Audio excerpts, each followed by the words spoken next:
One. Hey, Dragon, since we aren't going to have class today, I want to hit that last item on our agenda, the logistics. I think I made it pretty clear in the first semester that learning and growth and reflection are just really important to me. And so, even if you were with me first semester, there are things that are going to change this semester because I want it to be the best possible learning experience for each of you. And at the same time, I want it to be the best learning experience for all of you.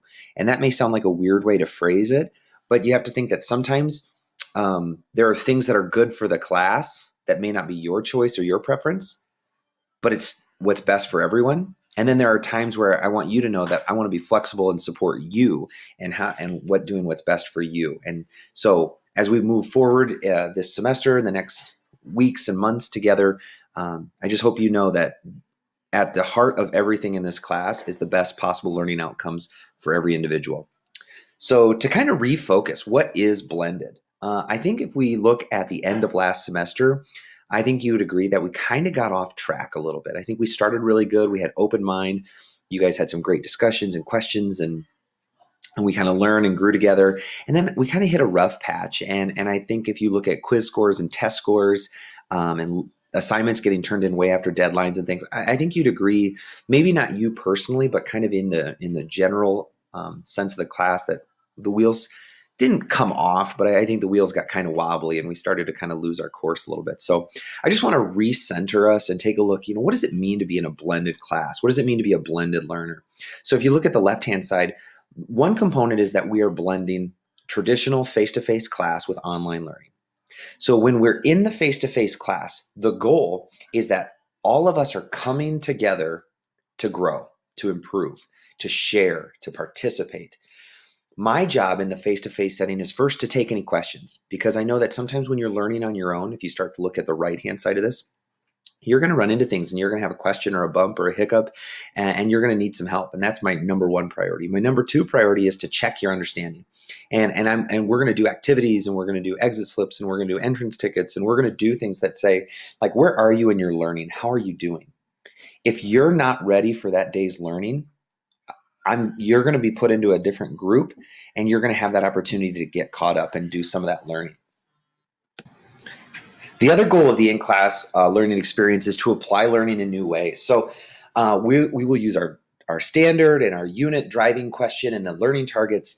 And we're studying history to make connections and grow our understanding. So we're going to do different types of things in class. We'll use small groups, we'll use large groups, but the goal is to take what you already know and develop and apply it. Okay, so that's really the goal of the in-class. So in order to be ready for face-to-face learning, then you have to really look closely at the right-hand side of this. And the online learning replaces a lot. I mean, I think maybe we lost focus of how important the online component is.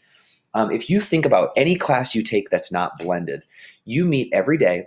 That teacher talks to you, gives you a textbook, you read, you talk, you take notes, you discuss, you do some practice questions or problems, you do a lab. Like, think about all the things that you do in class each day. In this class, in the blended format, you're taking a lot of that and you're putting it online. And honestly, we're putting it on your shoulders. So you think about what do you have to do to replace all that? You're going to do almost all of the new learning. So videos, whether it's on Edpuzzle, whether it's in a quiz, whether it's in the online book, or you go look something up, a Khan Academy, you're going to do a lot of videos. You're going to read. You have the textbooks that you could read. You'll have online quizzes. We'll do other tools where there's primary and secondary sources. Maybe it's current events. Maybe it's a historical document. You'll have your research projects. Really, the word that captures all of this is that idea of self-directed learning. You are going to have to make some decisions about making sure you know that learning target, making sure you have historical content. Self-directed learning can be really hard, right? Like, think about all the things you've done. You've done it tons of different times, but it can be really hard. Like, think about playing a new video game, or think about when you were a little kid and you got like a new set of Legos or whatever. Like, you figured it out through trial and error and practice and experimenting. It's just like the Play-Doh activity we did. I was asking you to do something, you had to figure it out. You worked as a team, you collaborated, but that was very self-directed. I gave you minimal supports. And that's really what the goal of this class is I'm here for you. I work with you to support you, and I will do whatever it takes to help you be successful. So What does all this really mean then? What does it really mean in practice? So in the face-to-face environment on the left-hand side, you need to show up ready to go every day. Have the learning targets completed. I know some of us were really procrastinating and pushing the learning targets all the way till the day of the summative. That means you're not learning. If you're not doing those learning targets, if you're not processing that information, if you're not rehearsing it and retrieving it and going back to it, then you're not really learning. So you need to make sure you're doing that. You need to participate in class and the discussions and the activities. Like, the goal is for you to show up and use what you've been learning. If you haven't been learning, you can't use what you don't have. You will play a key role in the learning of your peers. And that means you need to think about, when we talk social contract and we look at that great student rubric we built the other day, you play a key role in the learning of your peers by participating, by sharing your ideas, by listening to their ideas, by your behavior and demeanor in class. Like, you are all super important. And if you think about what has to go outside of class, really it all comes down to taking charge of your learning. You need to be accountable to the class. You need to be accountable to the learning. So checking your email every day, checking the My Homework app every day. And you also have to make sure that you're learning. Have the learning targets done. Do you know the information? Are there any questions you need to get answered? You're really grabbing your learning, by the steering wheel, and you're directing it. I'm going to give you these checkpoints. I'm going to give you resources, and I'm going to be there to help along the way. But your job is to really steer the ship. Okay.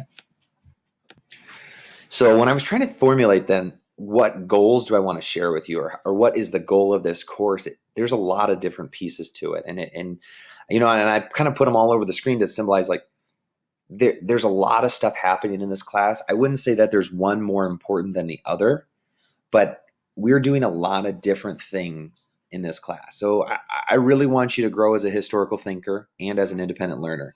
So that's how we're going to frame things. I'm going to give you historical content, but the goal isn't that you memorize everything and then you win Jeopardy someday. The goal is for you to better understand your world and what's happening and what comes next and how to interpret things that are happening in the news each day.